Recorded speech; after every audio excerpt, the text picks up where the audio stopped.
Josh Allen looking deep, going deep.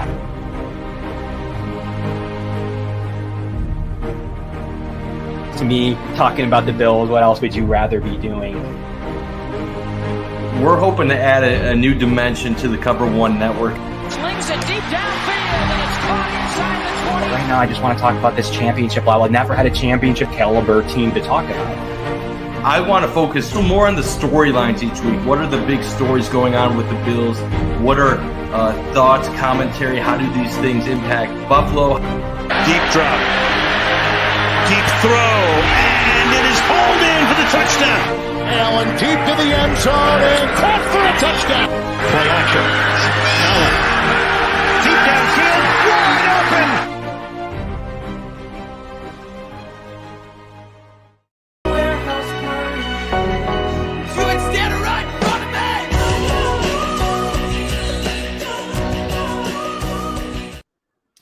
Welcome into a new edition of the Going Deep podcast, our special Friday edition, back to the old times, Mike, for Fridays. We are glad to be here with you at 6 o'clock, an hour until start of day two. Here with producer AJ's on screen again. He's going to be taking over soon. Also with Mike Bunt. We'll be hosting today, 1 hour into day two coverage. So make sure you tune in all night long, and we will be bringing you the action tomorrow as well on day three. So as always, presented by Sons of Erie. We're looking forward to really getting into quickly our thoughts, Mike. Don't need to belabor it, but we'll get into that quickly. We got to talk about who's on the board still. Maybe do a mock. I think I'm feeling a mock, a live PFF mock to kind of wrap us up and talk about prospects and how this thing might go now that we kind of had a little bit of an idea how it went. But I'm going to start with you, Mike. What are your initial reactions of the way this went down?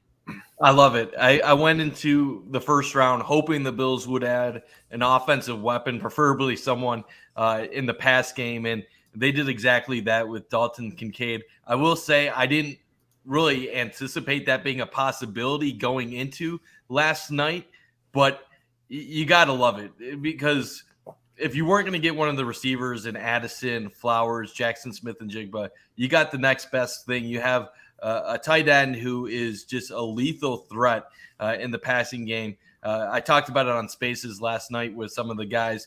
Addison was a guy that had 59 catches, had 870-plus yards, 8 touchdowns. Dalton Kincaid had 70 catches, 890 yards, 8 touchdowns last year. He had a 58.5% contested catch percentage. So this is a guy that will be as some of the Cover One guys want to say, a thick slot. He's going to be a weapon for Josh Allen, and I'm excited to see how the Bills use him going forward this season. AJ, what are you thinking? What are you thinking about the move for big slot, tight end, a little bit in line, but mostly 11.5 personnel? So what are your initial reactions to Dalton Kincaid?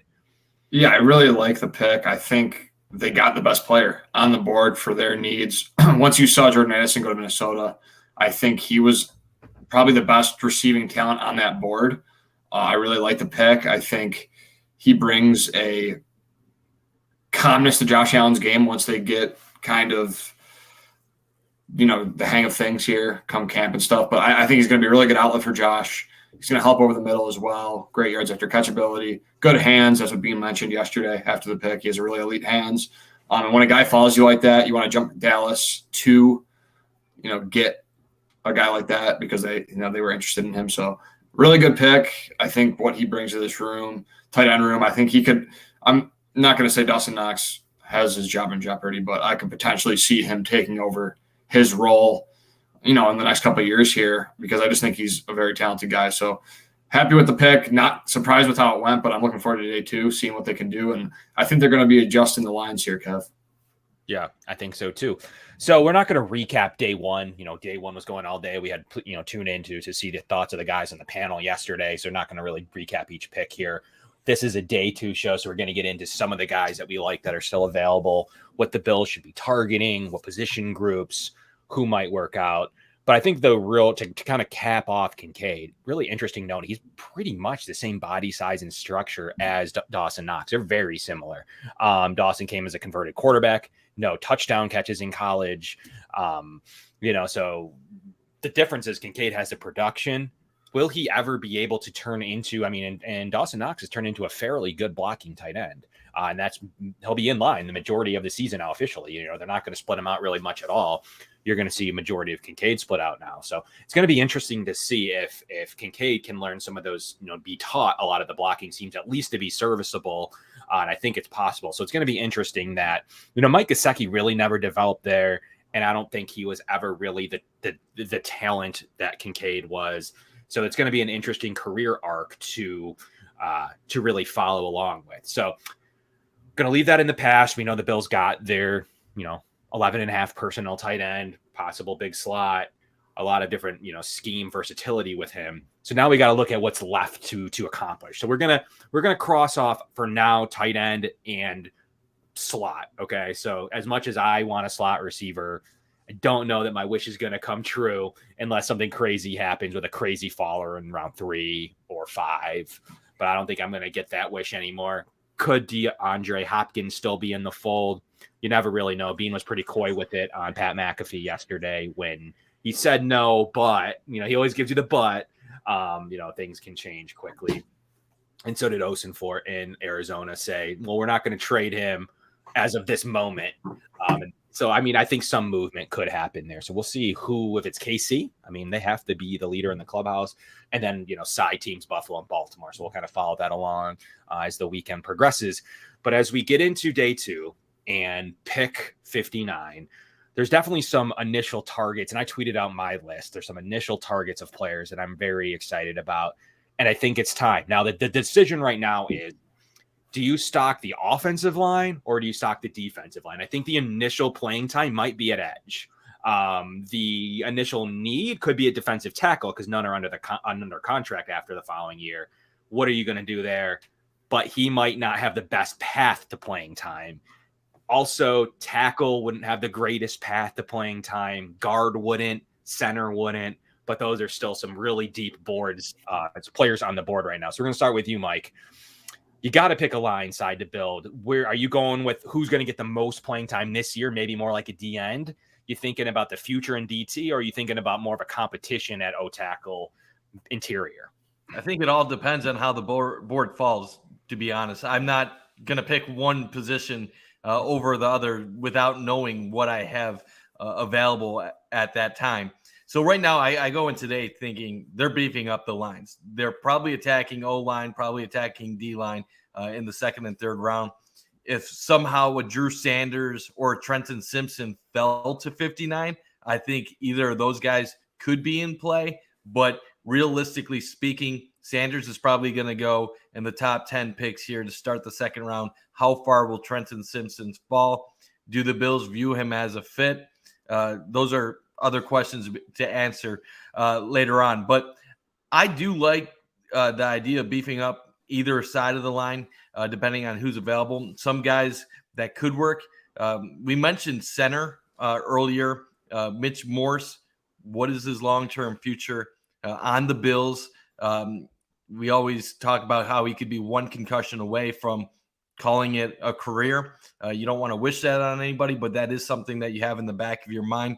The Bills are supposed to be high on Joe Tippmann. There's obviously John Michael Schmitz as a possibility. If you're looking at tackle, Matt Bergeron out of Syracuse could be a potential guy they could be interested in. I already mentioned the 2 linebackers. I know everybody's darling in this draft was Keanu Benton. Is there a chance he could fall? Is there any way that could become a possibility for the Bills? Bunch of other names, but those are just a few high-end guys that grab my attention early on in round 2. And this is the time where you really never know. There's guys that will fall that no one anticipates falling heading into the draft. So I don't want to say that the Bills don't have a chance at any of these guys, but we'll just have to see how the board goes. AJ, what are your initial reactions, kind of what Mike said, and targeting? Obviously, we're going to target where the board goes, but let's just say you could pick your way to the board. What are you thinking right now based on what you think, what the team needs, what you're piecing together? Yeah, so I'm going to go exactly like how the mock went, like we did on Tuesday.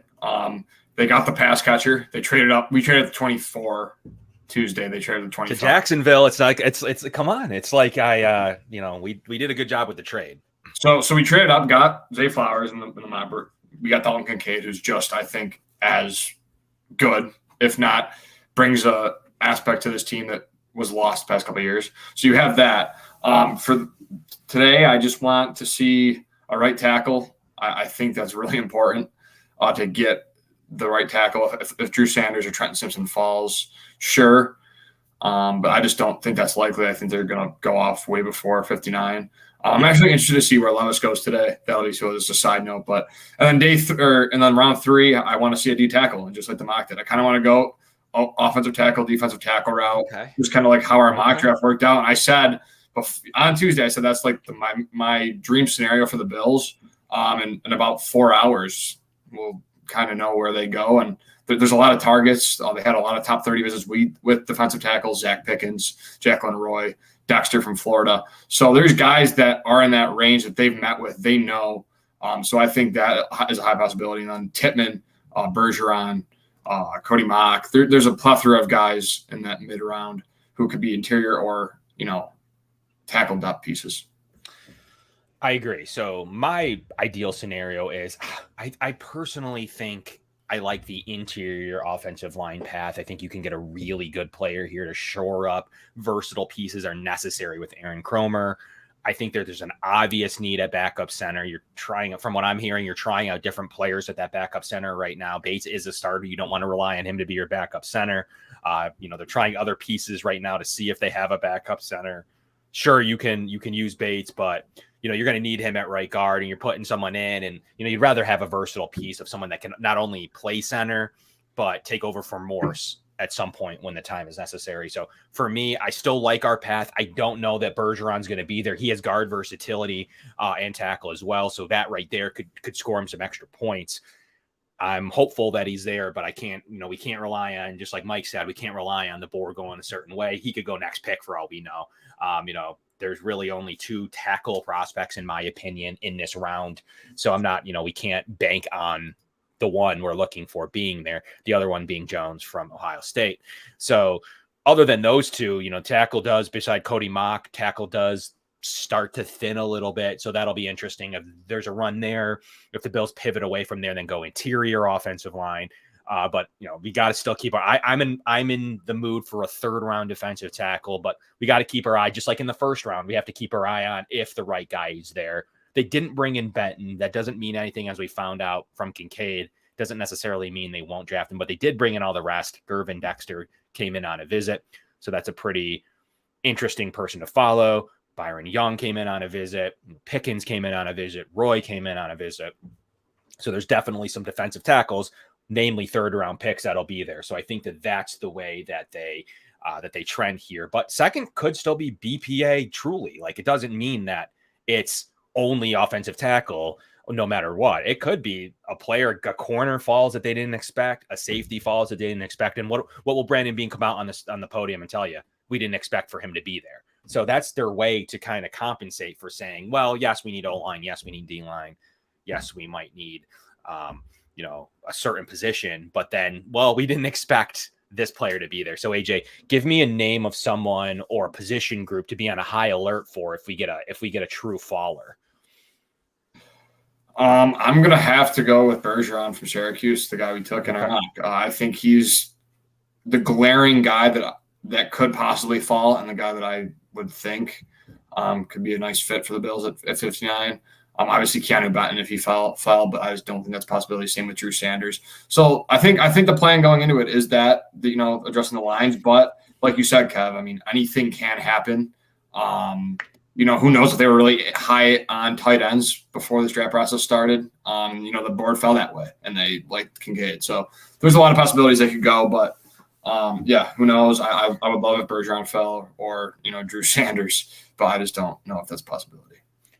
Yeah, and Beane went up on the podium and said, like, we weren't as high when the process first started, and we came around on it. So that's proof to me that they will have late risers in the process to this point. So I'm looking at it holistically, like, the team's good. And yes, they have a somewhat of a need at the couple positions that we've mentioned. but I'd still like to put really good players. You can have the discussion, well, they need to use these players. Well, yes, but that's what we just heard about Kincaid. Like, are they going to use him?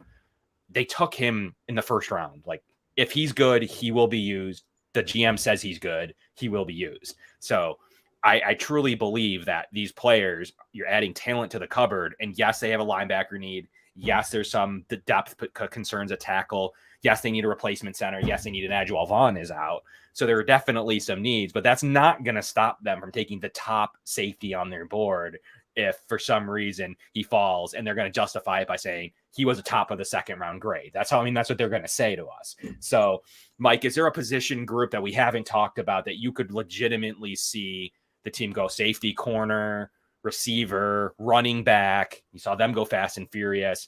Give me a sleeper position everyone should be looking for. I mean, I wouldn't be against safety if the right guy fell to them. I mean, it's not something I'd be targeting, but we really don't know long-term future where that position is at right now behind Micah Hyde. Obviously, we brought in Taylor Rapp, and you got Jordan Poyer back for another year. But long-term, that's a really uncertain position. If someone fell to 59 that they thought was good value beyond anything that you really had at offensive line, defensive line, maybe they could make a move there. But I would still prefer going into the trenches today. Like I said, the two centers I like.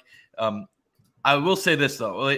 There is a possibility of Trenton Simpson, maybe a Drew Sanders, one of them falls. If that would create an interesting situation. My preference would be for one of those two guys if one of them gets down to 59. Just because of the way you look at linebacker right now on this team, I do think that is still a need. Are they going to fill it through this draft? I don't know, but I would still hope that maybe one of those two guys could slide. I don't think it's a foregone conclusion that neither of them will fall to 59.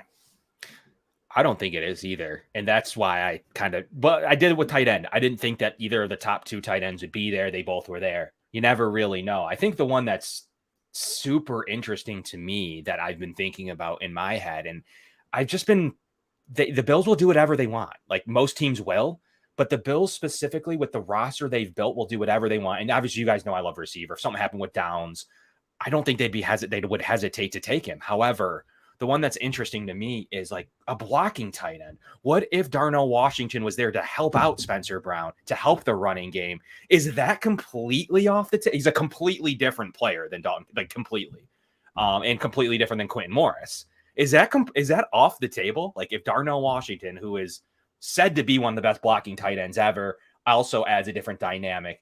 This fan base would be. Is it off the I want to know on the show, is it off the table? Someone like Darnell Washington. Yes.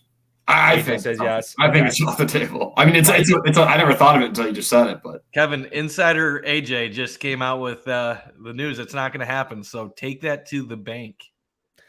And someone we haven't talked about is Henley. We talked about Henley with Eric Turner on Spaces a little while ago. And Henley is another kind of player in the mold of Matt Milano. So you're going to have a similar problem like you do with Terrell Bernard. He has some really good film. He can rush the passer. It's kind of more that outside linebacker. I'm interested to see if they go that route and go true positionless. From what I've heard inside the Bills building right now through OTAs, you're seeing a lot of Taylor Rapp right now. You're seeing a lot of him on the field. You're seeing a lot of him trying out different sub packages. So to me, it's a matter of they're going to be different on defense. We don't even know where they had Jack Campbell. We don't know. He shot it down completely to Mookie when Mookie asked the question. I thought it was an interesting question. Obviously, I thought you could take a little bit from it. Like he seemed flustered, not Jack Campbell necessarily. He seemed a little bit flustered inside the room, like based on maybe, I personally think, guys, he was trying to get up higher. And I'm not sure exactly when or where, but those clocks were ticking down on Seattle. They still took the best player. You just take the player, though, if you don't have people calling you for the pick. If you liked XYZ Jackson Smith and Jigba on the board, you submit it. Like to me, you didn't see every team milking the clock and then saying, well, we're just taking offers. Well, it's because they were getting offers. So that was what was interesting to me about, I think they wanted to go up a little bit higher, got a little bit flustered in my opinion, but we don't know where they had Jack Campbell, if he was higher on their board or if he was truly a second round grade. Being said, some of those receivers had second round grades. We don't know if it was just one or two of them that had second round grades, or, two of them that he absolutely loved. We don't really know. It's conceivable to think they didn't bring Johnson in, just totally guessing. Could have been the second round grade. The other three were still there, and they were hoping Minnesota might do something different. I think the Bills tried to get up to get one of them. I'm going to think that. What was interesting is he said if Kincaid wasn't there, he was going to trade back. Now, okay, then stay there and trade back. To me, that's never the option the Bills want to do, because if they stayed there, Kincaid wouldn't have been there and they could have traded back. They preferred to go up and get the player that they liked, not wait it out. And that is a better option than staying at 27 and making a selection and or trading back. I do believe that trading back is still never the top priority for Brandon Beane. He wants to select somebody from that tier. So unless he's completely positive and in no years have there been proof of this, that he can get a guy in that tier, will he trade back? He's done it a little bit, nickel and diming in the second round once last year, 2 trades, but one time with James Cook. That's probably because he had him as the bottom of a second or top of the third round pick, as he kind of referenced in his press conference yesterday. You don't risk your running back or your player to take a couple nickel dimers in the 6th round. You just don't. You wouldn't risk that. This is the guy that trades away a 4th round pick to secure a player.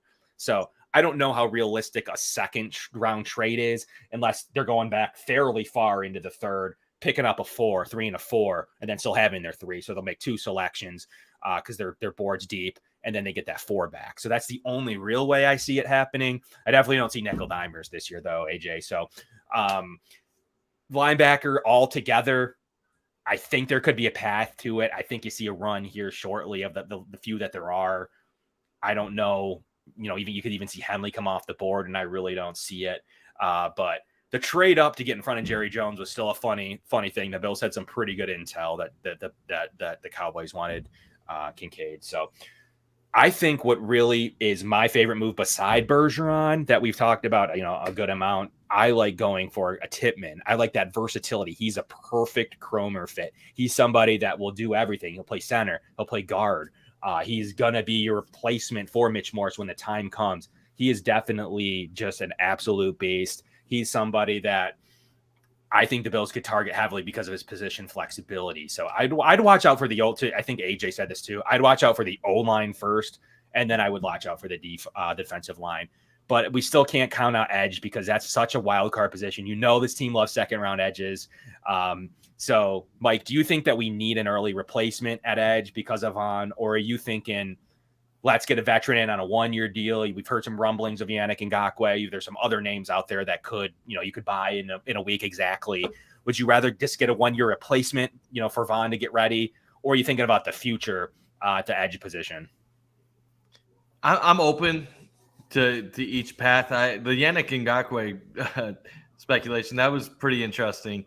To say the least.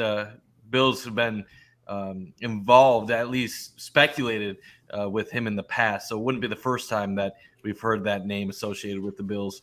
Now, should they go edge 2nd round, 3rd round?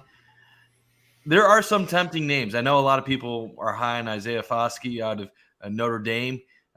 There's some quality guys where you could get some value, but I don't know if that would go over well with the Bills fan base, especially after recent years with AJ Epineza, Boogie Basham, really not D lineman picks in the 2nd round that really haven't turned out greatly for the Bills, at least to this point in time. So I think the preference for the fan base would be one of those interior O linemen or adding someone like a defensive tackle on this team. So I'd probably avoid edge at this point early in the draft. But like you said, it's all dependent on how things play out.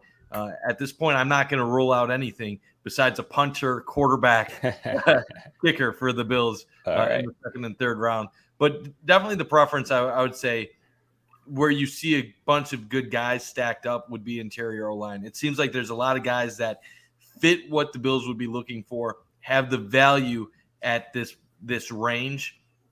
So that would be my preference at this point. I'd probably hold off on edge unless some of these guys are off the board. AJ, I'll let you take this one. How would you feel if Bean traded our second rounder for D-Hop?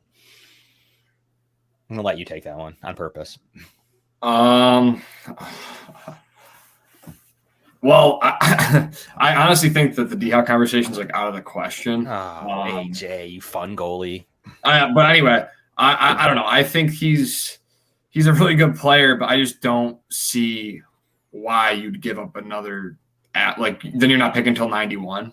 And then, you know what I mean? Like we need picks, and giving away another one just wouldn't be a good idea to me. Also, I think you're going to find out a lot about how the Bills feel about Boogie Basham, AJ Epinesa, and Spencer Brown today. That's going to be like a huge thing. And then the final point I want to address is about Brandon Beane and just his willingness to trade up for a 6'4", 250-pound tight end and not trade up. Now, maybe he was trying to, but he didn't go get a smaller, more kind of shifty guy in the slot. He went with the bigger body. And that to me shows that he's willing to, adjust and learn as he's been going along here, that maybe they need to go a different direction in the slot. Maybe Ken Dorsey wanted OJ Howard last year for a reason. And maybe he was important to what the Bills had planned. Or, I think adding that second tight end is important. It shows Beane's willingness to understand the situation. So that's where. And think about Ken Dorsey, the quarterback. Obviously, we think of everything that Dorsey does as an offensive coordinator, but we forget he played the position of quarterback. He knows what it's like to be under center, what a quarterback needs to be successful. And he was on one of the best college teams of all time at Miami. And who did he have at Miami? He had guys like Jeremy Shockey, Kellen Winslow, Greg Olson. And when he was at Miami, the tight end position was one of the most utilized tight end groups in the passing game in all of college football. And he was the quarterback. So let's not act like Ken Dorsey doesn't know how to get tight ends involved. He has knowledge of it. I think this, if more than anything, was a Ken Dorsey move. This was something that he wanted for the Bills offense. In the past, Josh hasn't been super successful with guys that don't create separation. But we've seen he needs a slot guy. Josh was at his best when he had Cole Beasley. Granted, Dalton Kincaid is a much bigger slot guy, but I think if anything, it shows that this Bills offense is willing to evolve and change based on what it thinks it needs on a yearly basis. And we've seen them try to pursue other tight ends to add this dynamic in the past. They've gone after Jacob Hollister. They went after OJ Howard. They tried to sign Rob Gronkowski before they went after OJ Howard. And obviously it didn't work out with the guys that they brought in because they were mid players. I mean, let's be real. Hollister and OJ Howard, they're to steal the word from the younger generation. They just AJ's people. They just weren't quality enough players to really make it work. Kincaid is different. You have a dynamic playmaker who's also a good athlete at the tight end position, good hands, able to make things happen. So I really am excited to see how this is all going to work. And this is also a big reason why I don't think DeAndre Hopkins is as much of a necessity anymore, because where are all these targets going to be if you bring in a guy like Hopkins? I'm not against them trading for him, and it would still be super exciting. But now that you have Stephon, Gabe, Knox, you have Dalton Kincaid, and you still have Khalil Shakir, Hardy, Sherfield. And not good enough, Mike.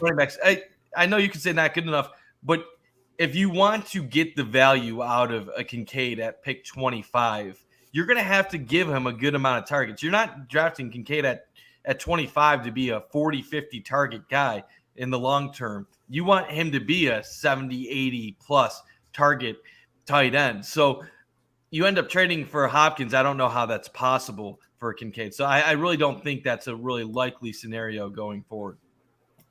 I got a question for both of you. I'm going to hit it with you right now. Who has more receptions this year, Dawson Knox or Dalton Kincaid? Dalton Kincaid. I'm going Dalton Kincaid. I think it'll be close, but I'll go Dalton Kincaid. I still think Knox is going to be a 40-plus reception tight end. I think Kincaid, if I'm projecting conservatively, will be I'm going to guess he's going to be that 40 to 45 catch guy year one, with the potential to be way more than that as time goes on.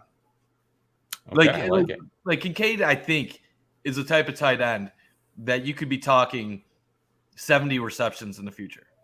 Yeah, I mean, there's people that were talking that based on their draft grades, elite by PFF. You had the ringer, Pro Bowl ability. There's definitely in offensive rookie of the year discussions if played properly in the Josh Allen system.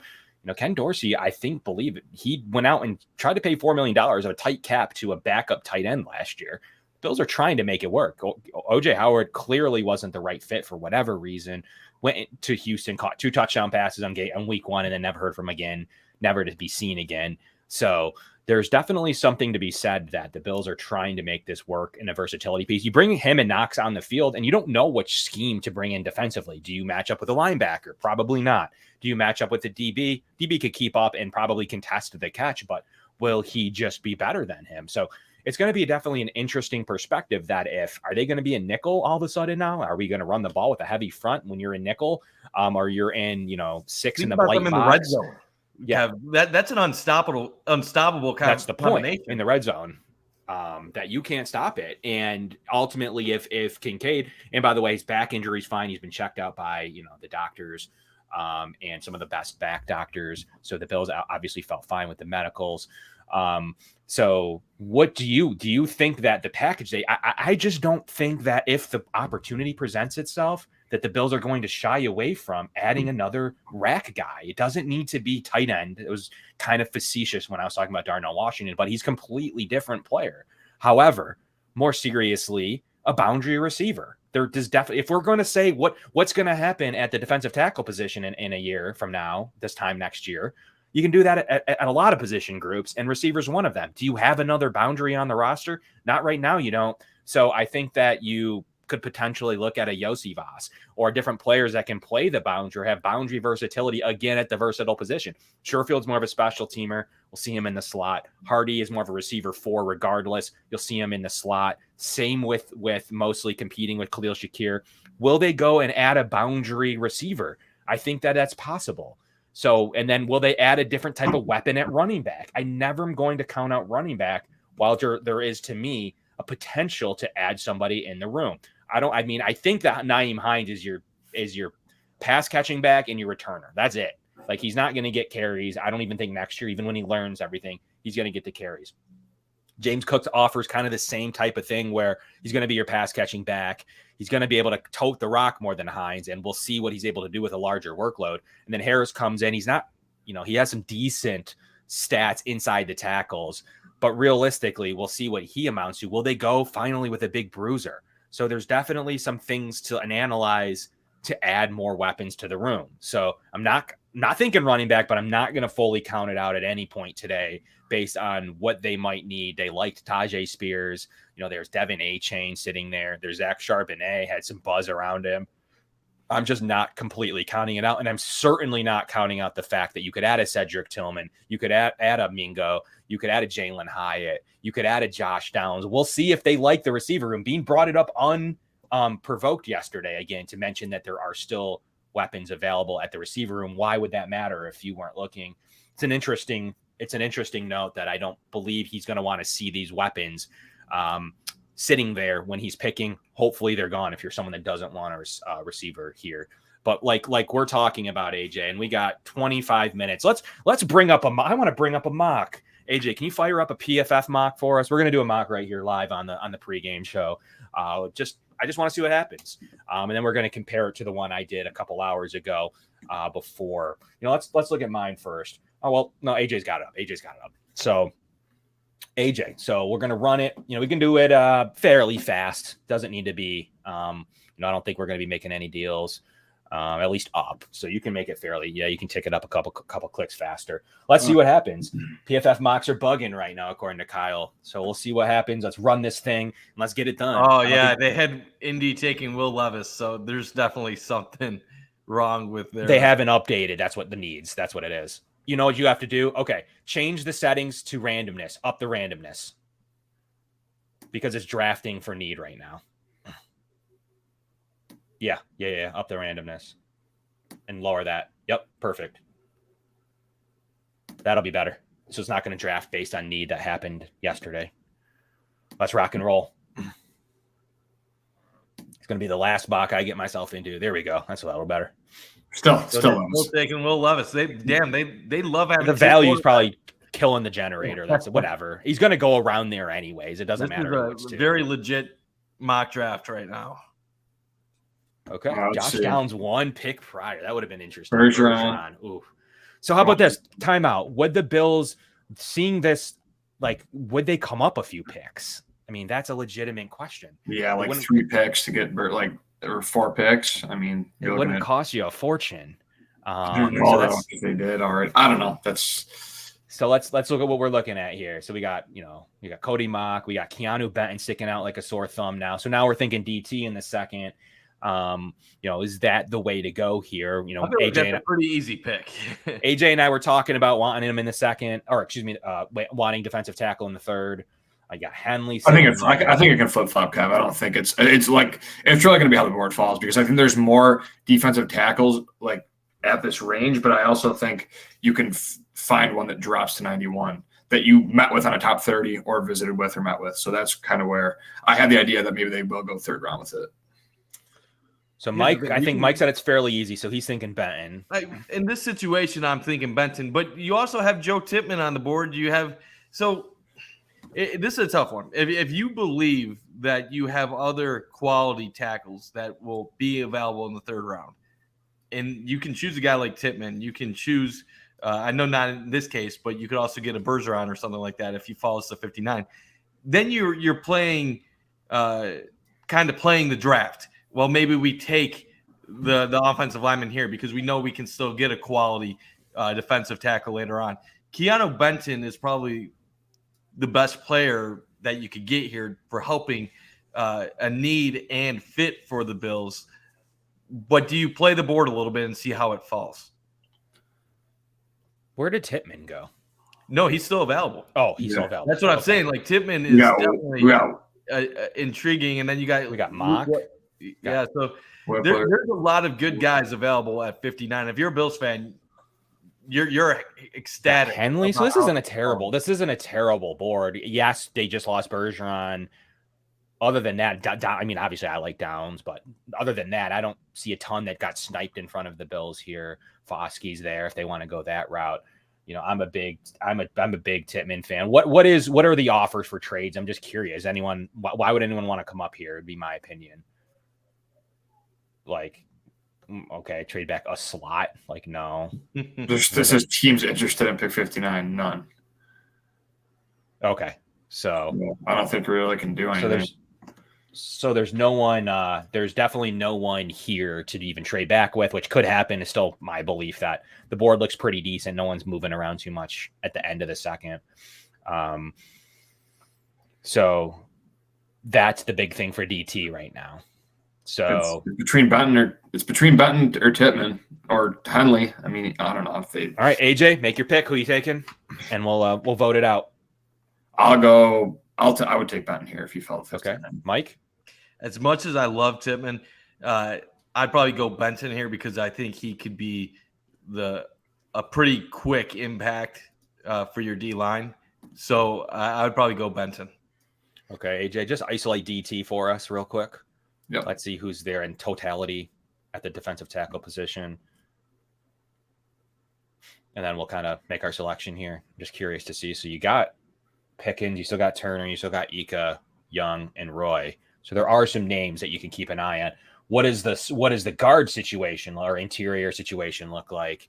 Yeah, you can do interior and let's go IOL. So that's interesting.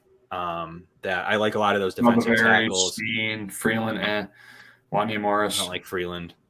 I mean, there's a handful. The difference here is, Kev, is the D tackles. More of them have met with the Bills on visits. These tackles, I don't think any of them are top 30 visits. So that's just something to keep in mind. I don't know. What's linebacker look like? Did we do our due diligence there just in case we had a name? Just Henley? Take out some of these other ones too because it's kind of crowding it a little bit. Yeah. This is just Henley, Overshown, who they Yeah. It's fine. I got an idea. So it's just Henley. Overshown. Dorian Williams is still there. Ivan Pace.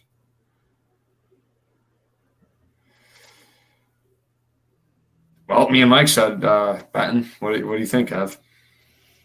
All right. It says we have no picks available. AJ, did you only do 2 rounds after this? Oh, yep, I did. Run it again. We're gonna run it again. We're going to see what happens in the second get it time.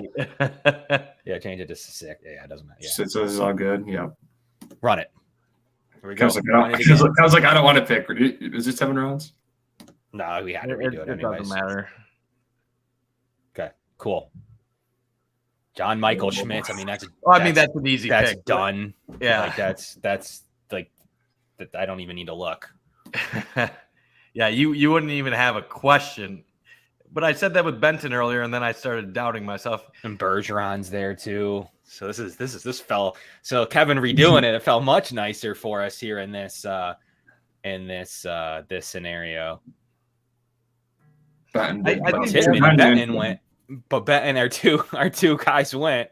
I mean, it's unrealistic to pick Schmitz, so I'm going to pass on him because that's not a thing. I don't think. I don't think he's there at 59. I don't think that's realistic either. I don't think that's. I'm not going to do that because that's silly. Mike, do you agree? Let's go Bergeron. Yeah, that doesn't seem likely. If Bergeron fell here, that's a possibility. I'll do it. Yeah, that's not realistic. That's not real. We're gonna. If it happens, then we'll reference this. We'll clip it. Yeah, I'll clip this after the show and be like, well, we passed on him. Didn't think he would be there. I mean, honestly, though, Kincaid, we didn't think would be there either. So true. Okay, this is the bigger pick right here. What do the Bills do? Now we're fully kind of looking at DT, linebacker, and interior. Okay. So we got Kyle Salagi saying take Mims. I don't know about that noise. You can put up edge, AJ. Go ahead. Kyle just wants a wide receiver. He's been praying for a wide receiver this whole process. Kyle, we got Dalton Kincaid. So what are your initial reactions to what the Bills would have to do here after going tackle first?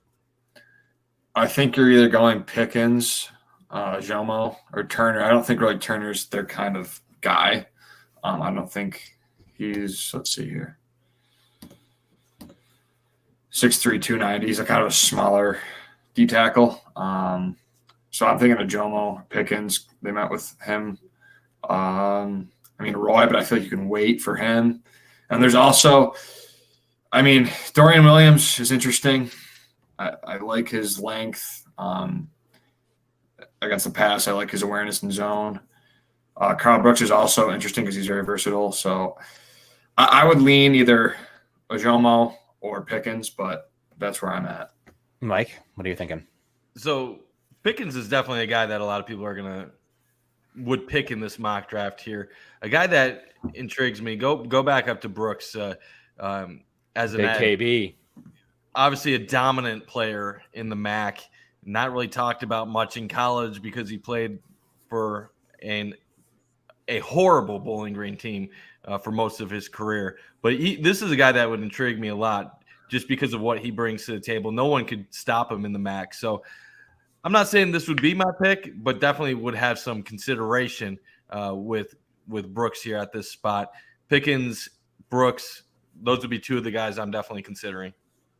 Yeah, the interesting part about Brooks is that his ability to, kind of have snaps everywhere, even though he has limited snaps inside. But that's definitely a player that should be on the radar here for the Bills as we go. So there must have been some tackles that came off the board there at some point. So what are you guys thinking? Let's go. Thinking Pickens here? You want to go Pickens? I'll go Brooks if you guys. We almost had Brooks the other day, Cav. You want to? I'll swing it now. What is Brandon Beane and the Bills thinking here? They had, you guys said, the visit with Pickens. The D tackle is going to be an issue going forward. I'd probably give a slight edge to Pickens. All right, let's do Pickens. Pickens was in on a visit. It makes too much sense to see See Pickens here. Okay, let's see. So the Bills are going to be on the clock for their 5th and 6th here. We'll be quick on those because we have our day 3 special tomorrow. So we'll just take a quick minute to select there. We'll be doing your last mock actually tomorrow, Kev. The day 3 no mock tomorrow. Hey, we have time. We'll have time. If they don't trade back, they don't pick till. The difference is at least with day 3, we'll be on and the picks will come fast and furious. Kobe Turner's still there. Ugh. And Nick Saldiveri. Oh, we took a tackle. Carl Brooks, baby. Okay, this is man. This I gotta see this now. Like I'm like astonished that they're still here. Jimbo Z's. Sewell went pretty early. Have some fighting words from Roy Collins. What's Roy got? MAC isn't exactly a dominant conference. Roy. Come on, Roy. You're talking to 2 MAC guys. I think Roy. they like Mapu a lot. Too. I would go Mapu here. I think he's a good player. Man, Roy's still there. This would be a great 5th round for the Bills. I'm not kidding. This is a good setup for the Bills. They could go running back. There's a couple of names I like. They could go anywhere. Chris Smith's good. Mapu was on a visit. Roy was on a visit. Would they double down there? I don't know that they can with the limited picks. Pace has some pass rush ability. Saldiveri, would they double down with Brooks or Saldiveri? Dorian Williams, I like his ability, what he could become. Let's give Dorian Williams a shot here. I think that ultimately we need a running or a linebacker in the system. The Bills can't double down on interior, even though that looks good. We're going to give Dorian Williams a shot. Because I think, linebackers, the need matches up with the linebacker spot there. And let's see what the final pick of the day is. We're going to roll this mock. We're going to compare it to Kevin's personal solo day 2 mock here. Kyle's mad at us.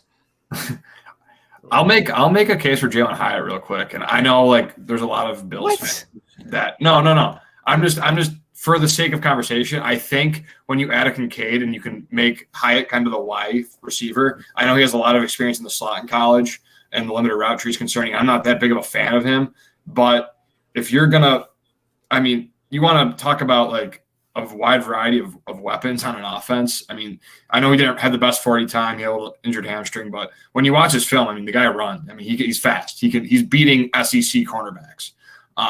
Which is not easy to do. So I know his limited route tree. I know there's that concern and the speed. How good is it? I don't know, but I could see Jalen Hyatt being more of a realistic chance just because I think he can bring something to the outside of this team, like you said earlier, Kev doesn't have yet. It'd probably be more of a project because he's not really experienced outside, but he did have some snaps there. So okay, yeah. I don't think it's out of. I don't think a different tight end's out of the question, just like I don't think a receiver is out of the question. I really don't if the board falls. But let's roll it and see what we got here. We'll pick fairly quickly here. You could go Gaines, Trey Dean. We want. I don't want to go Trey Dean again. Let's roll Gaines. We need a guard, right? All right, let's do it. Let's go Gaines. Yeah, he's a good value here in the 6th. It's a 3rd round pick, I think. Wow. 4th. I take him. We're in the 6th here. Yeah, he's a 4th round pick, roughly. So let's take it. Let's roll it. Let's see what we get. Compare it to mine. You guys can tell me what you guys think. But yeah, I guess the generators are fairly bugging. We passed on Schmitz on purpose in round 2, just because we did not think that that's going to happen. Let's take a look at how this bad boy looks.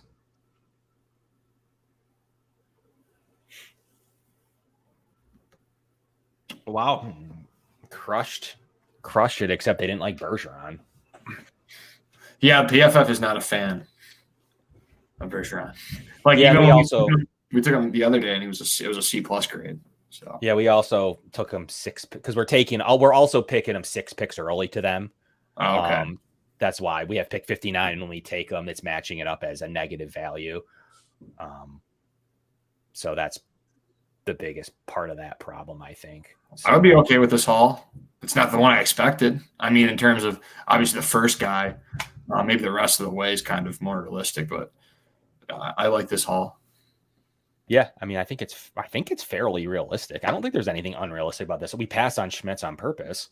I don't think there's anything that's that unrealistic of Bergeron, Pickens, Williams, Gaines. That's fairly likely. Compared to Kevin's right now.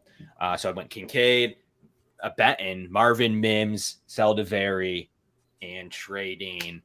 So you guys tell us which mock you like. Kevin solo mock from a couple hours ago, or the day 2 mock. I'm gonna go Kevin's mock. I like Kevin's mock. I still like the Keanu. Like Seldaveri. Yeah, I like Benton Seldaveri combo is a good pick. I got Mims at an extreme value. It's kind of funny that we're talking right now heading into day 2, and not that there isn't that excitement or intrigue, but with the way the first round went with the Bills taking Dalton Kincaid, it feels like the way we have all been anticipating the draft to go for the last 2 months has just been changed based on what happened round 1. We all thought that wide receiver would be the pick there, or wide receiver would be something that they'd be targeting in the second or third round. Mims, could they still go after a guy like him? I guess it's still on the table, but definitely a different path than what I would have thought going in, but still going to be bringing in some quality players here. Yeah, I guess I'm getting some props for the Kevin mock. I'll take that all day, every day. Really excited about that. Mike, let's give our final takes. We're leading right into day 3, kicking off in 8 minutes here from the Cover One Sports Network. We'll be with you tomorrow on day 3. Everything's happening. The presser is out right now for our new tight end. Props to Dalton Kincaid and what he does in the autism community as well. His foundation and what he's done in the autism community is amazing. We'll be featured, actually, my wife and I will be featured in an article, as well as from WKBW. In Buffalo, one of the news stations reached out to us because of his autism connection. So we're pretty pumped up of what he's doing, not only on the field, but off the field as well. So really, that was really cool to hear some of the stuff and its personal link to myself. But, we got the absolute, AJ's off already, doing some notes and nuggets from the presser. So, we're going to be leading right into Ant and the Air Raid Hour, and special guests coming on all night, myself included. A couple people on the panel coming in and out throughout the night, just like we will tomorrow. Going to have some fun with day 3. I hope Bean gets us another day 3 pick, Mike. That's a real wild card here in this scenario. The real benefit to trading back today would be getting us another Going Deep podcast / Cover One Network / day 3 special pick. So that would be fun, but smash the like button. It means a lot. We've been bringing you coverage all week long. Mike's been on a few shows. I've been on a bunch of shows. We got more shows. We got shows on shows. So it really means a whole lot to us. Producer AJ down there for always doing some hard work. But it's been a great start to this, and I thought I would sit here and say I had a little bit better of a path of action.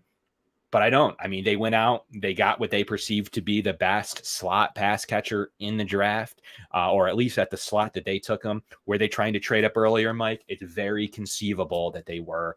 I'm going to die on the hill that I do believe that they were trying to get up earlier than that based on how the timers were ticking and the run of receivers and it being fairly realistic in value to get up there in the early 20s. So from the Going Deep podcast, from the Cover One Podcast Network, Mike, let's get this thing done. We'll be right back with you tomorrow at noon to go through not only today's action, but what will be on the fold for a fun and final day 3. Get us back a 4th or 5th round pick, please, Mr. Bean. That would be excellent. So we'd have an extra pick to talk about. But stay tuned right now in 5 minutes. Stay right here.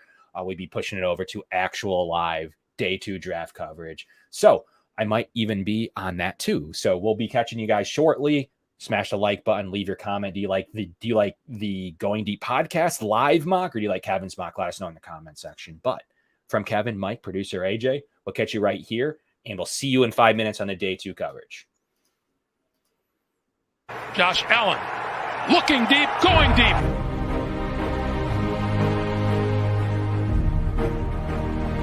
to me talking about the Bills. What else would you rather be doing? We're hoping to add a new dimension to the Cover One network. Slings it deep downfield, and it's caught inside the 20. Right now, I just want to talk about this championship level. I've never had a championship caliber team to talk about. I want to focus more on the storylines each week. What are the big stories going on with the Bills? What are thoughts, commentary? How do these things impact Buffalo? Deep drop. Deep throw.